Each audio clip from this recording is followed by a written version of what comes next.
ये कहानी आपके सोच को पूरी तरह से बदल देगा। एक बार की बात है कि एक लोमड़ी और गधा में बहस चल रहा था। गधा कह रहा था क्या कि घास नीला होता है। लोमड़ी सबसे चालाक होता है जानवरों में। लोमड़ी कह रहा था कि नहीं, घास तो हरा होता है। वाकई घास हरा होता है, लेकिन बहस चल रहा था दोनों में। गधा बोल रहा था कि घास नीला होता है, जबकि लोमड़ी कह रहा था कि घास हरा होता है। ऐसे बहस चलते चलते बाद में दोनों ने डिसाइड किया कि हम लोग चलते हैं अपने राजा के पास। कहाँ चलते हैं? राजा के पास। अच्छा, जंगल का राजा कौन होता है? शेर। वो दोनों शेर के पास जाते हैं और दोनों अपनी अपनी बातें बताते हैं। किसे? राजा से, मतलब शेर से।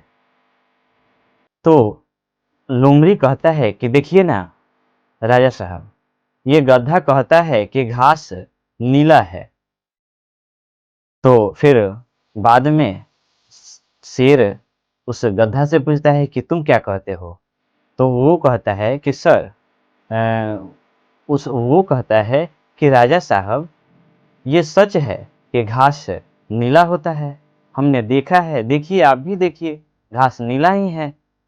शेर समझ गया और उसने कहा कि हाँ, गधा सही बोल रहा है, इस लोमड़ी को 5 डंडा लगाओ। ठीक है? और लोमड़ी को 5 डंडा जब लगता है, गधा हंसता हुआ वहां से चला जाता है।